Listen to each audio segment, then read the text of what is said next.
Assalamualaikum warahmatullahi wabarakatuh. Selamat pagi, salam semangat dan salam sehat. Alhamdulillah anak-anak hari ini kita bisa melanjutkan kegiatan pembelajaran. Nah, untuk hari ini kita masuk ke materi yang baru yakni tentang pembulatan hasil pengukuran.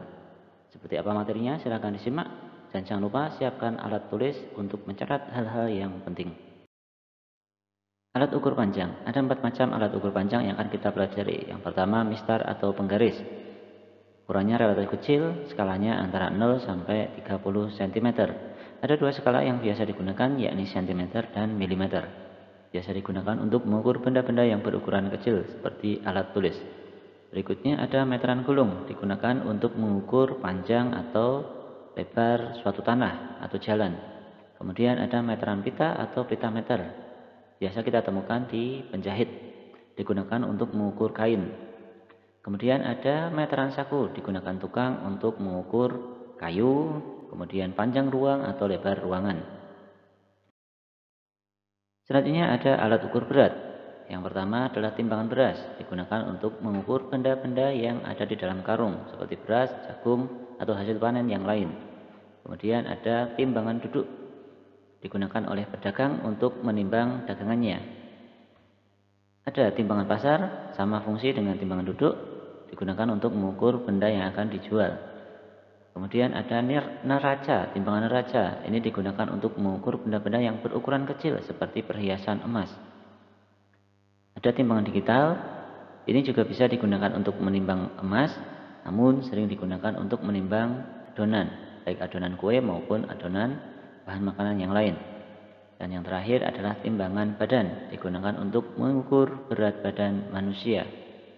Selain alat ukur berat ini masih ada beberapa timbangan yang lain seperti timbangan bayi dan timbangan gantung. Untuk saat ini, skala yang digunakan umumnya sudah berupa skala digital, sehingga kita mudah untuk menentukan berat dari suatu benda yang kita timbang. Selanjutnya kita akan mempelajari pembulatan pengukuran panjang.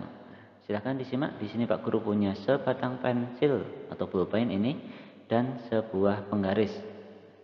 Cara mengukurnya, cara membulatkannya adalah kita tinggal melihat letak salah satu ujung dari ballpoint ini mengarah atau dekat dengan angka berapa. Mari kita simak.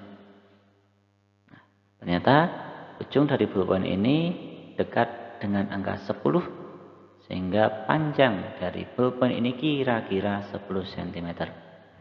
Jelas karena dia lebih dekat dengan angka 10. Contoh yang kedua, Bapak punya sebatang pensil di sini. Kita lihat ujung pensil ini dekat dengan angka 4 dan 5, tetapi lebih dekat dengan angka 5, sehingga panjang pensil kira-kira 5 cm karena dekat dengan angka 5. Sudah jelas anak-anak? Berikutnya adalah pembulatan pengukuran berat. Di sini Pak Guru punya 3 timbangan analog. Nah, untuk timbangan analog lebih mudah dalam melihat pembulatannya, karena kita cukup melihat jarum ini dekat dengan angka berapa. Untuk gambar nomor 1, ujung jarum ini dekat dengan angka 1, sehingga berat apel kira-kira 1 kg. Selanjutnya untuk gambar yang kedua, karena lebih dekat dengan angka 2, maka berat apel kira-kira 2 kg. Gambar yang ketiga, ujungnya dekat atau pas di tengah-tengah antara 0 dan 1. Nah, jika ada kondisi seperti ini, maka kita ambil angka yang lebih tinggi, sehingga berat apel ini kira-kira 1 kg juga.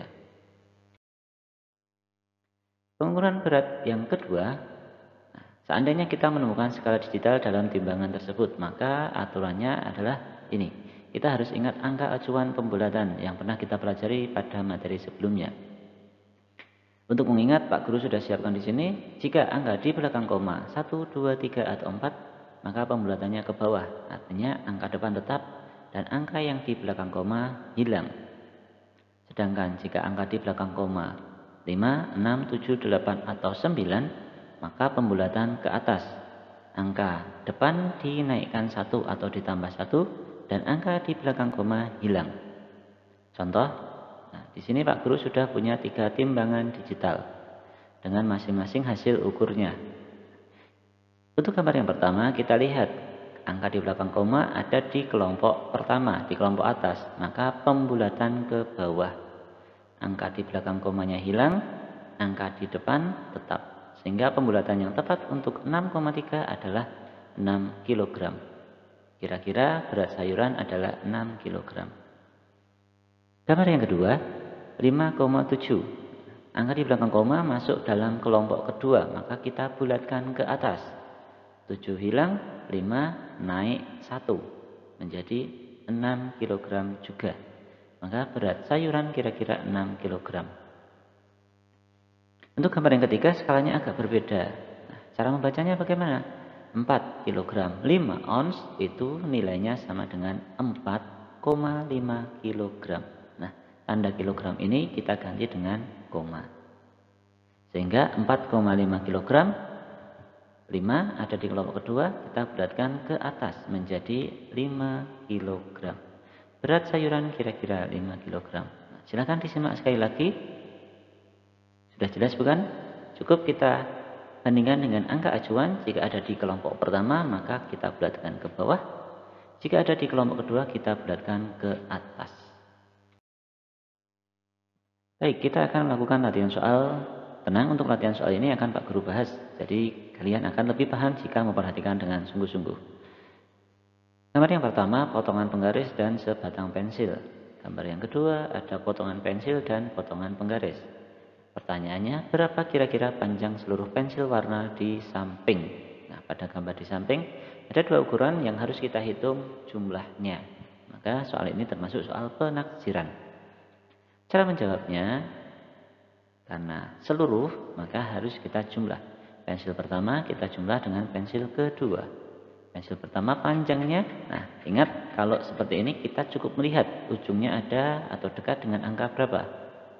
Nah, dekat dengan 5, sehingga 5 ditambah pensil yang kedua dekat dengan angka 3. Tambah 3 sama dengan 8. Jadi panjang seluruh pensil warna kira-kira 8 cm. Jelas bukan? Kita bulatkan terlebih dahulu masing-masing bilangan, baru kita jumlah. Contoh yang kedua, tentang pengukuran berat. Skalanya digital. Dion dan Budi menimbang badannya. Berat badan Dion 29,7 kg, berat badan Budi 32,4 kg. Pertanyaannya, berapa kira-kira selisih berat Dion dan Budi? Selisih kita cari dengan melakukan pengurangan angka yang besar dengan yang kecil. Jadi tidak harus urut pertanyaan ya. Yang penting angka besar kita kurangi dengan yang kecil. Kita lihat mana yang besar. Yang besar adalah Budi. Maka Budi dikurangi Dion sama dengan 32,4 dikurangi 29,7. Nah, karena kira-kira maka harus kita bulatkan terlebih dahulu.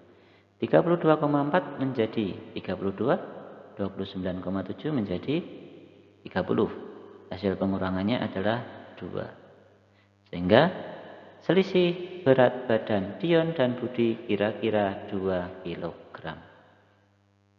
Sudah jelas anak-anakku?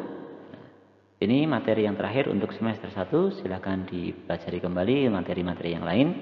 Karena kita sebentar lagi akan melaksanakan penilaian akhir semester. Terima kasih telah memperhatikan dengan baik. Jika ada pertanyaan silakan tulis di kolom komentar. Assalamualaikum warahmatullahi wabarakatuh.